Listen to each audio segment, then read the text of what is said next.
Hello, everybody. It is Jamie Raskin coming at you from Maryland's beautiful 8th District. Hello to all my wonderful constituents and all of our friends beyond. It's my favorite time of the week, Local Heroes, when we get to recognize the people who have identified a community need and then moved in to fill it without waiting around for somebody else to do it. And nobody better exemplifies that mission than our two local heroes for this week of both Halloween and our national, presidential, and congressional election. And this is Suzanna Banwell and Matt Regan. Suzanna of Silver Spring, Matt of Bethesda.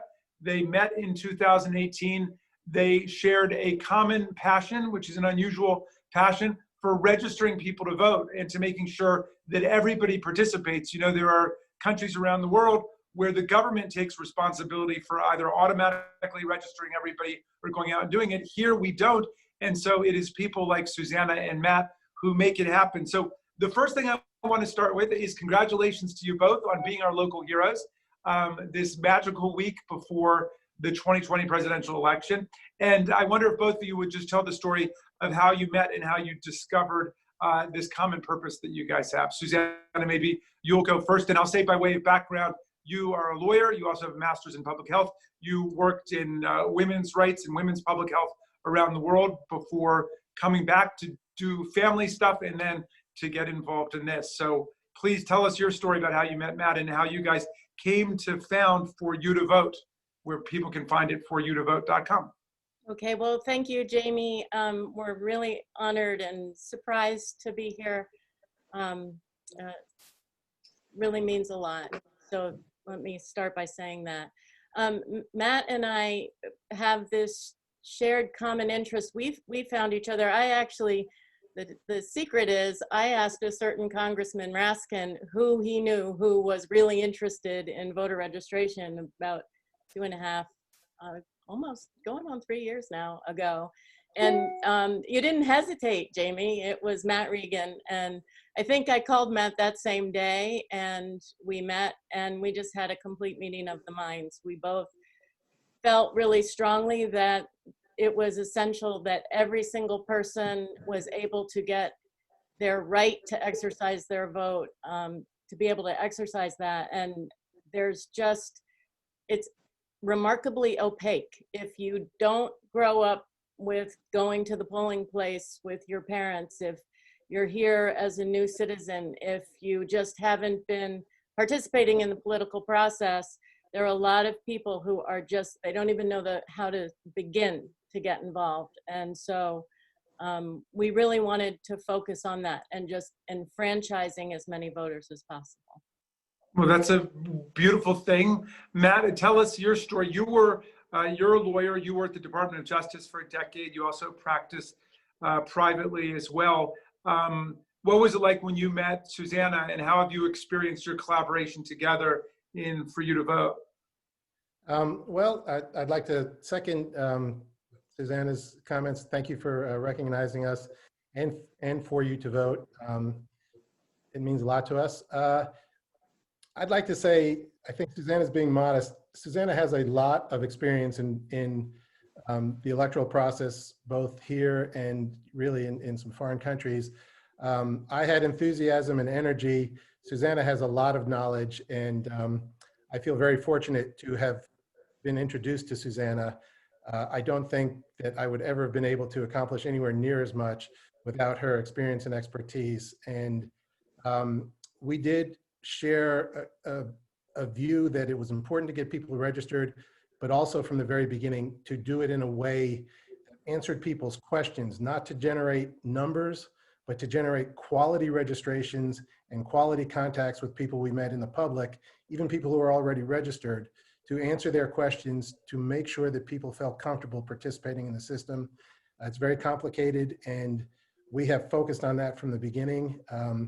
We have trained well over 100 people to become voter registration volunteers. They've received the training in Maryland and Virginia. We've been participating in both those jurisdictions. We've reached out to other groups to partner with. We've registered hundreds of people, but we've also had contacts with many, many more people who needed questions answered, and our volunteers have been able to do that. So I'd like to, while we're thinking about it, thank those volunteers. They've really been tremendous over the last couple of years. We missed them this year because of COVID. We're not doing in-person events, but we're going to get back to it when it's safe to do so. And it has been really fun. It's meaningful. We spent a lot of time on community college campuses. We've registered students who are first-generation citizens. We've given them information to register their families and friends. To see the faces of people when they come back to us and say they've gotten their registration card it's priceless. You can't really put a value on it, and I've really enjoyed it. And I understand what you guys are doing remains completely nonpartisan and educational. That is, you want to educate people about how to register to vote, how to vote, and so on. But the satisfaction is not in the election of this or that candidate or a particular party winning. It's in getting people to become real members of the democratic system, right? Absolutely, yeah. And yeah. I mean, so well, I wonder, just on kind of this policy question, does it make you feel like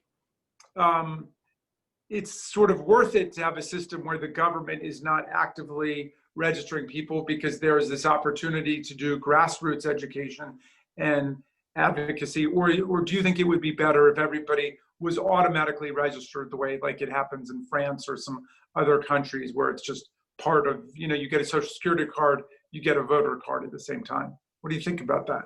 I think that's a really interesting question, and I'll be interested to hear Matt's answer. I don't think we've ever talked about it directly with each other, but I actually feel like it would be just fine if everybody was automatically registered, just like they got a social security number.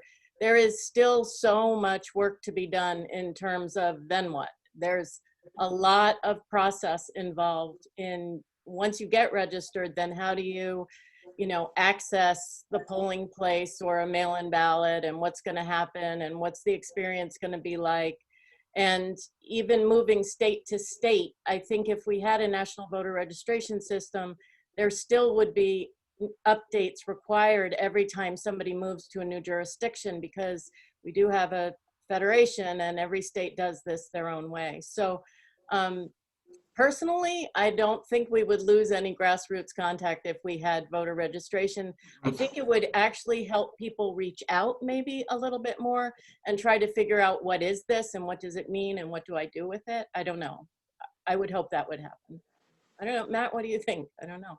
Oh, I agree completely. I wish everybody were automatically registered for life. I believe we would still need to be out there for the reasons that Suzanna mentioned, because there still is a system to be negotiated because of the federated nature of American democracy.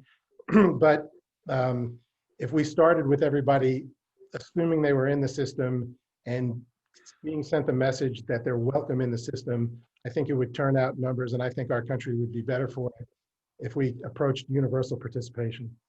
So Suzanna mentioned the other difficulties that are built into the voting system, and I know no year is better illustrative of that than 2020. Right.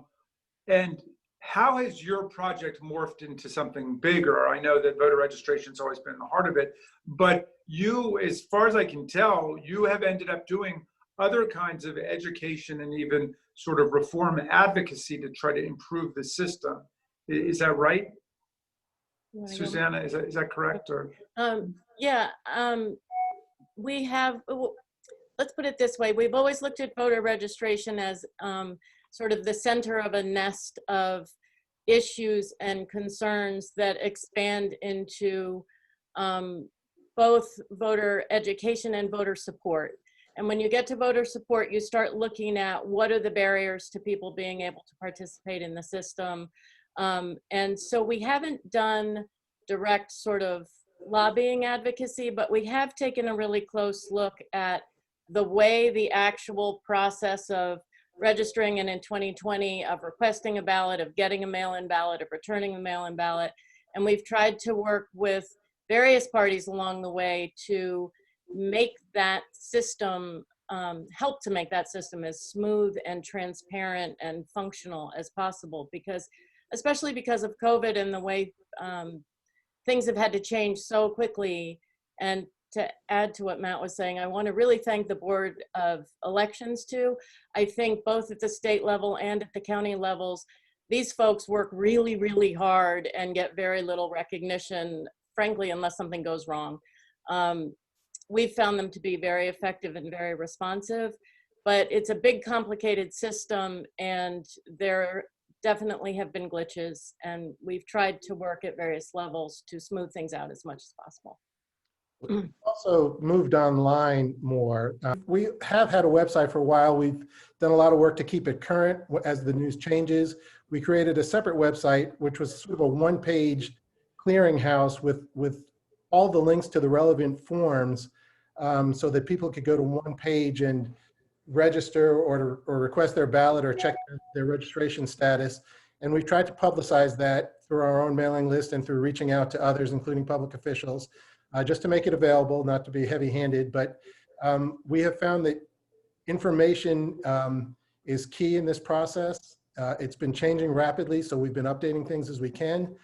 And we have felt that not being able to be out there in public, this was the best thing we could do to try to help people to actually work their way through the system as it evolved this year. And hopefully it's been helpful. Very much so. Well, you know, we get questions in my office. I think all the elected officials get questions every day about stuff. One of the things we've been asked about is as people check the progress of their ballot, they've been concerned that it says received but not accepted. But there may be some good news about that going on. Is that right?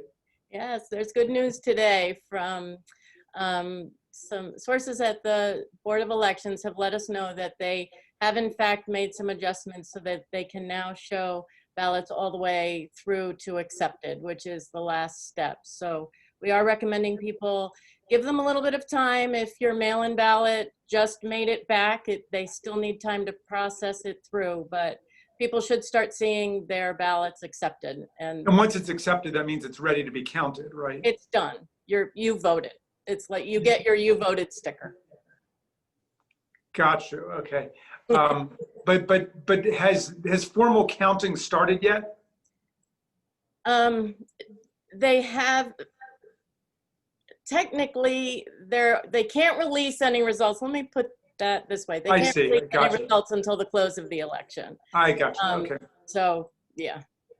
Gotcha. Well, look, you know, there's been so much anxiety about the voting process.